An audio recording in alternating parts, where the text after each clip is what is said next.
Welcome back to a brand new video of the Targeted Individual Program, Targeted Individual Experience. Heading home, it is after 12:30 a.m. Leaving late. Had to fix my son's monitor. He was having a little issue with the colors and the brightness on his monitor, which is the new 1440p monitor I got him. It's brighter than the LG. All right, and it has HDR 400. The other one, LG had HDR. I think it was 300 nits. This one is the Innocine 400 nits. As I said, 400 nits here at New York Predator Department using their sirens. Always with the numbers, right? Yeah, the 400, no, that's $932 trillion I'm gonna sue their ass for. Okay? All right, ADOS, Caribbean, European Africans, right? They're gonna get their reparations. Okay? Anyhow, so I just had to, I actually remember there was a Windows, Microsoft Windows HDR calibration software, right? And I swear I gotta look at his monitor again when I have time, because when I turn off the HDR, the monitor had like a weird color. It was like some parts of the monitor looks that it was like frosted over or something like that. I don't know how to put it. Like the colors look washed out when I turn off the HDR. So I'm gonna have to see what the settings is, but the HDR looks pretty, it's average HDR. It's not nothing to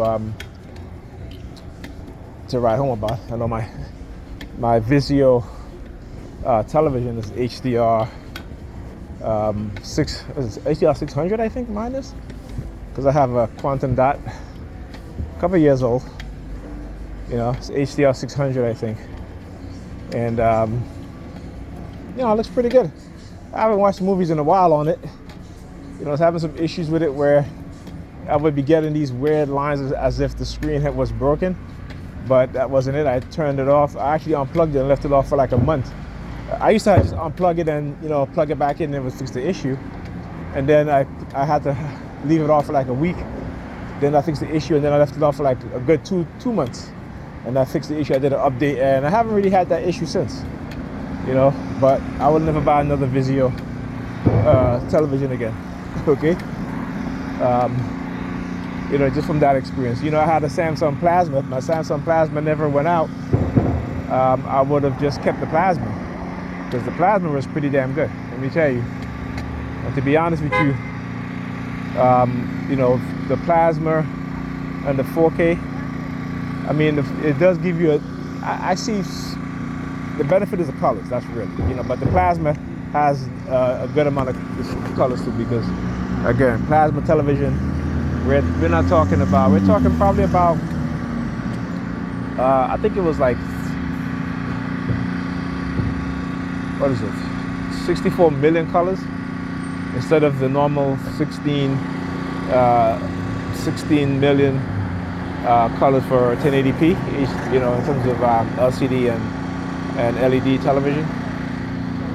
But 4K, you have it's in the billions, right? So 4K, you have 1 billion color, right? Some other 4K television can give you more than $1 billion. I mean, $1 billion color, but you have to, you're gonna pay a lot of money for it, and it's usually OLED, right? But the monitor that he has, that I got him, it was on sale, 1440p, right? I think I paid a few years ago for his LG 34-inch ultra wide, $219 for it, because I bought a refurbished one from Amazon. So that was pretty good. Right? That was pretty good. Look. Leaving all this shit at the bus stop with the barcode. Another one over there too. Yep, they love to do that shit where they, use put the barcodes on the sidewalks, particularly wherever I'm heading. They used to like line the sidewalk up with, the UPC code or the barcode face up, so I can see, and then of course have me on the remote door monitor and looking at it, and then the New York Predators Department will be using their sirens. But anyhow, so yeah, I mean, it's a little bit heavier than the LG. I like it. He doesn't really tell the difference because most of the games he plays is Roblox, which is it's not really graphically intense. But I tell myself you should be able to feel a difference in terms of the frame rate. It's 144. Look, speaking of the New York Predator Department, look who show up. Yeah, they. I should say how much they listen to my they hack into my phone to listen to what I say. When I mention them at times, they'll actually show up like how they do right now. All right, what's the license plate number? 5569. Okay, it's the 69 thing again. Whenever I leave Pam's apartment, again, there's the whole lesbian or bisexual theme that they love to do. 69. You know what I'm saying? Anyhow.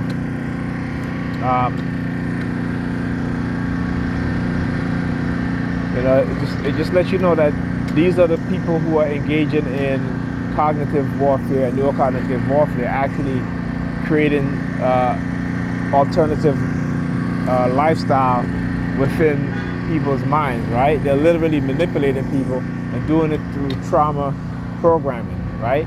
That is the one sure way in which you can make a person into a homosexual or a lesbian or bisexual. That one is that way, the other one is drugs, right? And also alcohol, right? But again, when I talk about like a long-term brainwashing or psychological conditioning, it takes them at least a decade, okay? If not even more. All right? And I'm gonna prove my point in how these white supremacists move. Candace Owens, when she was in college, she was discriminated against, and the NAACP represented her, right? And the white supremacists, they were fearful that Candace Owens would be a modern-day Rosa Parks, right? So what did they do? They slowly but surely started to manipulate her mind to where now, if you just look at who she is now. A staunch conservative, right? Who aligns herself with racist white ideologists. Okay? Look at Kanye West. Kanye West got on television and said, hey, George Bush don't like black people. And then he became a target. And what happened a decade later?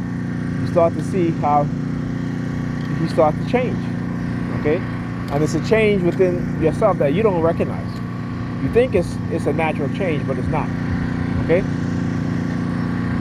There are ways in which the white supremacists will move on a black individual, male or female, when they see them as a threat. Right? There are things that they'll do. Malcolm X's grandson wanted to start to get into political activism. Gets invited to Mexico, gets into a bar fight, and get killed, right? His friend that was with him didn't help him. Okay? And again, we as black people, we are very forgetful. And again, it's not our fault. We're being manipulated in many ways, right? That we need to start telling. This is why you see black people get into politics. They can be manipulated, and you see them getting arrested for bribery and all this other shit, right? Because they are being attacked. They are being systematically attacked. Okay?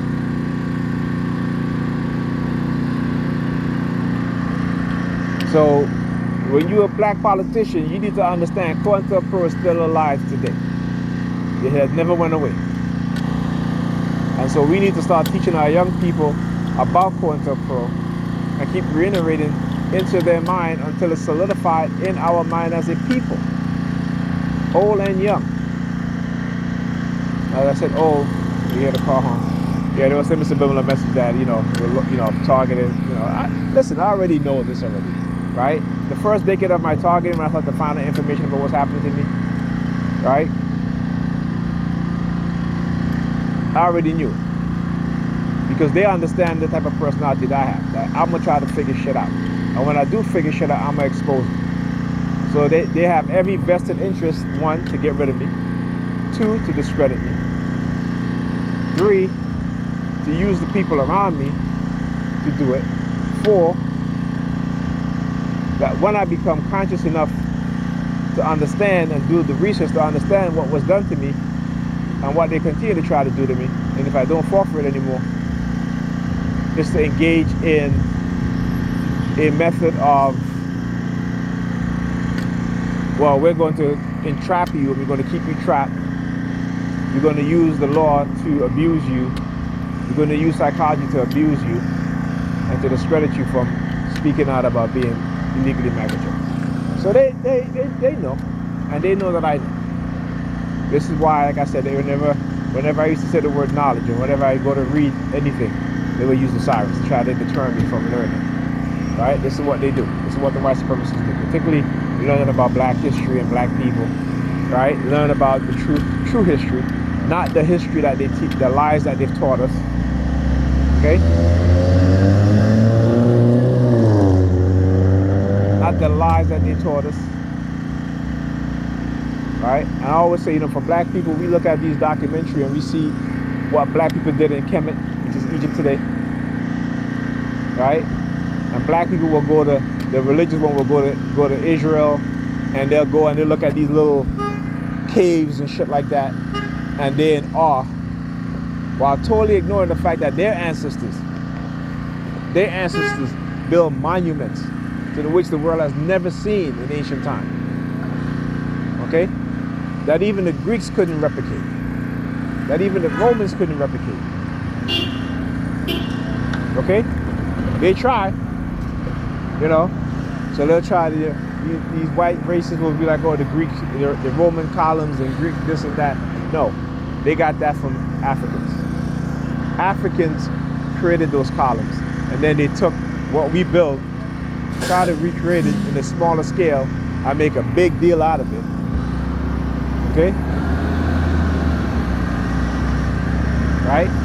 We have records, even the Sumerians have records of their kingship, their battles, all this stuff. Kemet have records of these things, written in stone,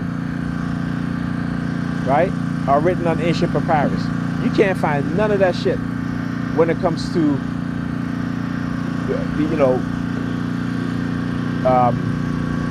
I would say the Romans in detail as how Africans detail their history. Kemet. Medical journal, right? Mathematical journals, going back thousands of years. We still have today, right? Why aren't there the Roman kings and queens, the Roman Caesars in museums? Right? You don't see Roman rulers in museums.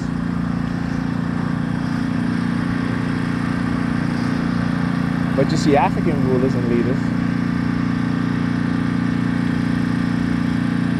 Okay? So again, something that we need to really open our eyes. And like I said, white people have been taught the lies too. But it's the white supremacy and white privilege that is the blockage for them to admit the truth. Some of them do. And those that do, they get an understanding of what it means to be a black scholar, right? Exposing the truth. At least, that was in the 80s and 90s. You know, like what they tried to do to Martin Bonnell, right? Who wrote Black Alfina. What they tried to do to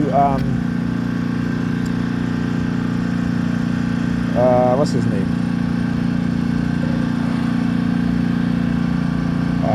Who wrote The Iceman Inheritance? I forgot his name. Shit. I forgot his name. Man. Right? The author who wrote the book Dirt. Okay? Any white person, white European who spoke the truth and tell the truth, right? They don't get these, you know, these engagement, these speaking engagement, you know, where they can charge hundreds of thousands of dollars to speak or to give lectures. Okay? They're regulated to the circuit with black scholars and black historians who cannot get their books promoted. Yeah, New York Predators Dept on the prowl tonight, boy. Look at them. Look at them. Right? This is what they do. See, with the advent of the internet, and this is why they fought so hard to try to control the internet and control the source of information on the internet. Because they know that the knowledge that they and the truth that they've hid and hidden from us, not just black people, but from everybody, right? That one day it will be available on the internet, like it is today. So when the Arabs talk about, you know, Egypt, ancient Egypt being their culture, I'm like, how? We know that you guys didn't value what black people built in Kemet until the French and the British came into North Africa, right, in the 17th, 18th century. Right, because we know for almost 1,000 years, over 1,000 years, right, or about 1,000 years, okay, or maybe a little bit, you know, maybe 1,100 years, right, that you let that shit, you let all those things buried in the sand, that you were grave diggers, and you were robbing the, you know, the burial grounds, right, of Africans, kings and queens, and stealing the gold, stealing the statues to sell to the Europeans. So when your government, your leaders start to realize that, hey, we can make money off of this, that's when you start digging in the sands and excavating and all this shit, right? And then you want to claim it as yours. Like, get the fuck out of here. You know, Herodotus says that the Egyptians and the Ethiopians are the same. They look the same. Okay? Come on. You're not fooling anybody. It's because what they have done to black people and to our minds, and what they continue to do to Africa, suppressing Africa, exploiting Africa. But once young African men and women begin to wake up, right, and take their country back from these black sambos who only care about their own interests, when Africa is the wealthiest continent on the planet in terms of natural resources. Okay?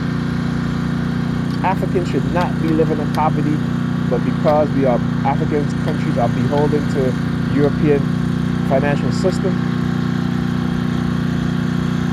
So that's why I'm glad that Burkina Faso is creating their own banking reserve system.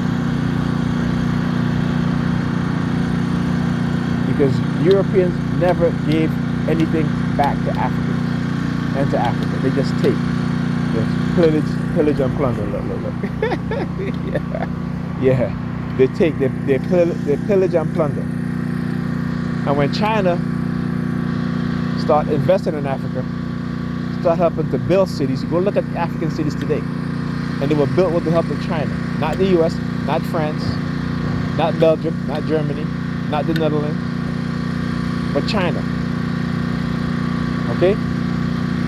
And they want to talk about China this and China that. Listen, all imperial nations have their interests in Africa. Okay? But China has done far more than any Western country have done for Africa and African people.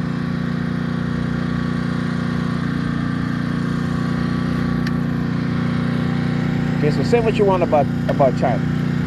But let's look at the West record on Africa and what they have done to Africa. Exploiting Africa.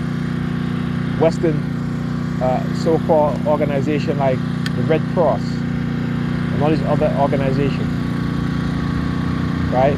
We donate money to the Red Cross. And 90% of the money that the American people donate, or people worldwide donate to the Red Cross, the aid for Africa, didn't go to Africa and Africans. It went into the pocket of these wealthy white Europeans. That's why I don't donate to the Red Cross anymore. I haven't in a long time. And yet Negropeans will still donate to the Red Cross, even knowing this. But when Dr. Umar Johnson wants to build a school and ask for donations, okay, they're asking him, where's the school, Dr. Umar? Where's the school? Black people donate tens of millions, almost over $100 million to the Red Cross. And not once have they asked to see what the Red Cross did with the money. But Dr. Umar Johnson, a black man who loved black people, who loved our children, that wants to build a school to educate black boys and black girls. And when we donate to him, all of a sudden we want to see receipts and this and that. Like, Negropeans, just shut the hell up. Go have a seat. Okay?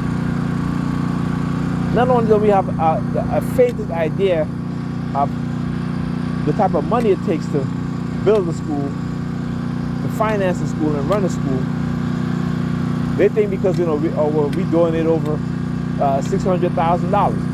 Yeah, $600,000 is going to do what?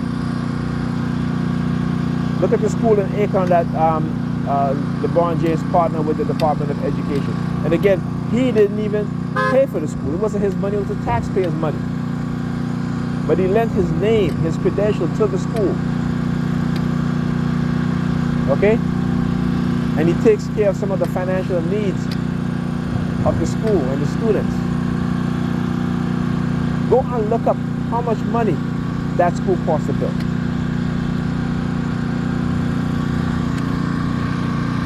Right? When it comes to black people and when it comes to Negropeans, with black people loving black people and want to do good for black people, we are their biggest enemy. They, Negropeans, are black people's biggest enemies because they hate themselves. They love white people and they love white people, right? They suffer from, as Dr. Ray Higgins said, Anglophilia, an affirmation of whiteness and the love of whiteness and white people.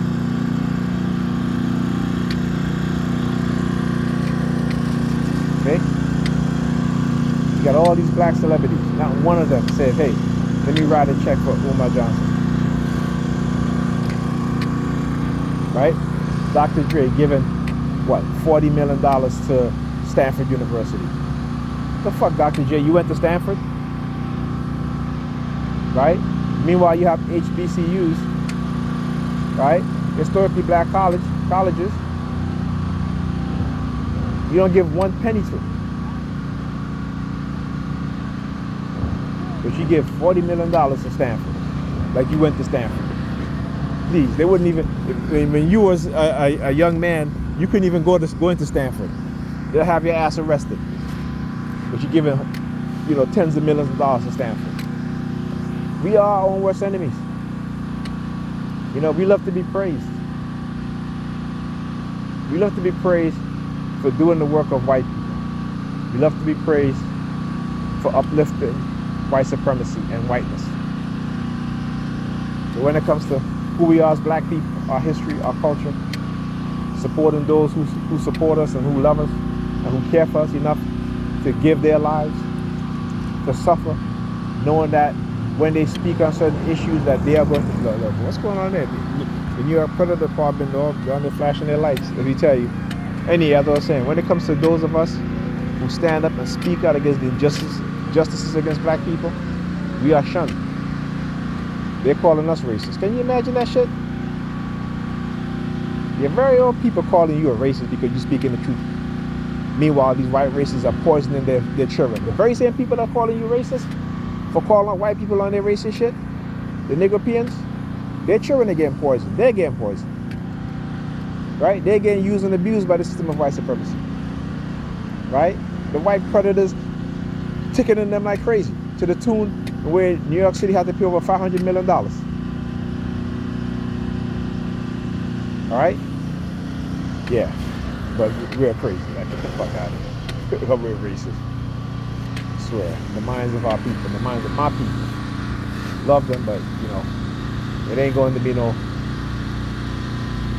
feeding them honey. Feed them the raw truth. We have no time to be trickling down the truth to the minds of our people. All right? Can't afford to. And yeah, talk to you guys in this.